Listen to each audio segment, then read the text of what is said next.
नमस्कार, स्वागत है आपका बुलेटिन के special segment CM highlights today में। मैं हूं आपके साथ शिवा।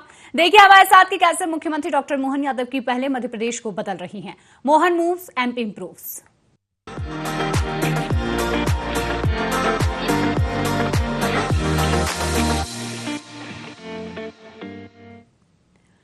शुरुआत करेंगे खबरों की, जहां मध्य प्रदेश के मुख्यमंत्री डॉक्टर मोहन यादव ने नई दिल्ली में केंद्रीय मंत्री जेपी नड्डा से मुलाकात की। मुख्यमंत्री नड्डा के दिल्ली स्थित आवास पर पहुंचे, जहां उन्होंने केंद्रीय मंत्री के स्वास्थ्य का हालचाल जाना और उनके जल्द स्वस्थ होने की कामना की। मुलाकात के दौरान मुख्यमंत्री डॉक्टर मोहन यादव और जेपी नड्डा के बीच विभिन्न मुद्दों पर चर्चा हुई। वहीं दोनों नेताओं के बीच हुई इस मुलाकात को राजनीतिक और संगठनात्मक दृष्टि से भी काफी अहम माना जा रहा है।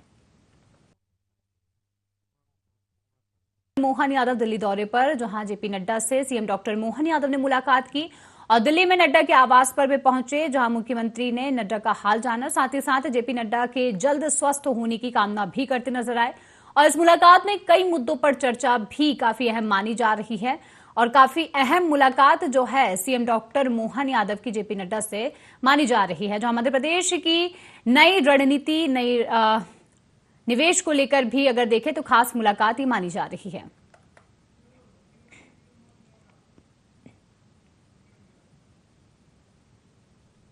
मुख्यमंत्री डॉक्टर मोहन यादव नई दिल्ली में आयोजित वर्ल्ड लीडर्स फोरम 2026 में शामिल हुए। इस दौरान उन्होंने वैश्विक मंच पर मध्य प्रदेश की विकास संभावनाओं और निवेश के अवसरों को लेकर अपनी बात रखी। मुख्यमंत्री ने प्रदेश में उपलब्ध संसाधनों, औद्योगिक संभावनाओं और निवेश के अनुकूल माहौल का भी जिक्र किया। वहीं उन्होंने कहा कि मध्य प्रदेश तेजी से विकास की दिशा में आगे बढ़ रहा है और राज्य में निवेश के लिए कई नए अवसर भी मौजूद हैं।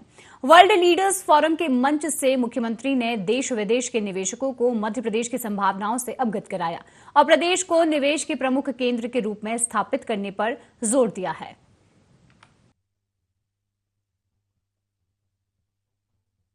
हमारे राज्य की पहचान मोटे तौर पर कृषि आधारित राज्य की थी, लेकिन जो हमारे अपने नैसर्गिक जिनका एडवांटेज हमारे राज्य को है, उस पर हमने गौर किया और उसी का परिणाम निकला कि आज लगभग हमारे राज्य के अंदर हमने 2.5 साल के अंदर जो जीआईएस कराई थी, जीआईएस के अलावा रीजनल इंडस्ट्री कॉन्क्लेव जो पूरे देश के बाकी राज्यों ने अपनाई, कई कानूनों को समाप्त किया, पर्याप्त लैंड बैंक डेवलप किया, बिजली से लेकर के हमारी पॉलिसियों तक में बदलाव किया, ताकि बिजली, पानी, सड़क ये तो है ही, लेकिन अगर हम निवेशकों को उनकी जरूरतों के हिसाब से सरलीकृत पारदर्शी व्यवस्था में व्यापार व्यवसाय के लिए प्रेरित करेंगे तो उसका लाभ मिलेगा।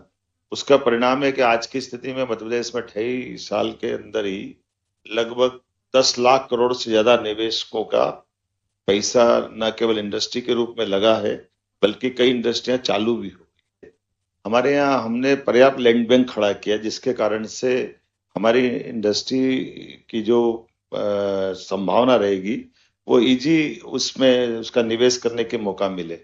और खास करके नियम पारदर्शिता के बलबूते पर, जैसे हमने अपने जन विश्वास अधिनियम 2 एक्ट लाए, 900 से ज्यादा पुराने कानून जो व्यापार व्यवसाय को रोकते थे उनको हमने समाप्त किया, 2700 से ज्यादा अनुपालन के जो बिना बात के सर्कुलर थे जो काम रोकते थे उनको भी खत्म किया।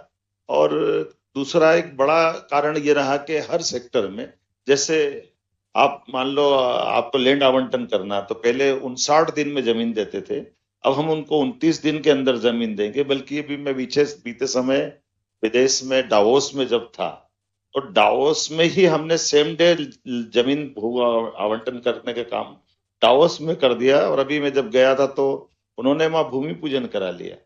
दूसरा, जितने निवेशकों से जो बात होती, कमिटमेंट होता है कि आपको हम 30%, 20% जो भी हमको उनको जो सब्सिडी देना है, तो ये 2 साल, 10 साल, 20 साल तक नहीं मिलती थी। हमने कहा नहीं, ये बीते महीने तक की मिलना चाहिए। तो 5,500 करोड़ से ज्यादा की हमारे निवेशकों की जो उनके हक की अपनी शासन की प्रतिबद्धता थी। डीबीटी डायरेक्ट बीच में कोई नहीं, डीबीटी से उनके खाते में पैसे पहुंचाने का काम हमारी सरकार के माध्यम से हुआ। मुख्यमंत्री डॉक्टर मोहन यादव ने नई दिल्ली से वीडियो कॉन्फ्रेंसिंग के जरिए शिवपुरी जिले की नवीन कृषि उपज मंडी पिपरसमा में आयोजित बलराम कृषि महोत्सव में सहभागिता की। मुख्यमंत्री ने किसानों से संवाद कर उन्हें संबोधित किया और कृषि क्षेत्र में आधुनिक तकनीक के इस्तेमाल पर जोर दिया। कार्यक्रम में कृषि एवं संबंधित विभागों की ओर से विभिन्न प्रदर्शनियां लगाई गई, जहां किसानों को नई कृषि तकनीकों और योजनाओं की जानकारी भी दी गई। वहीं बता दें कि कृषि वैज्ञानिकों ने भी किसानों को उन्नत खेती के तरीके और आधुनिक तकनीक अपनाने को लेकर मार्गदर्शन दिया। मध्य प्रदेश सरकार वर्ष 2026 को कृषक कल्याण वर्ष के रूप में मना रही है। सरकार का फोकस उन्नत तकनीक के जरिए खेती को अधिक लाभकारी बनाने और किसानों की आय बढ़ाने पर है।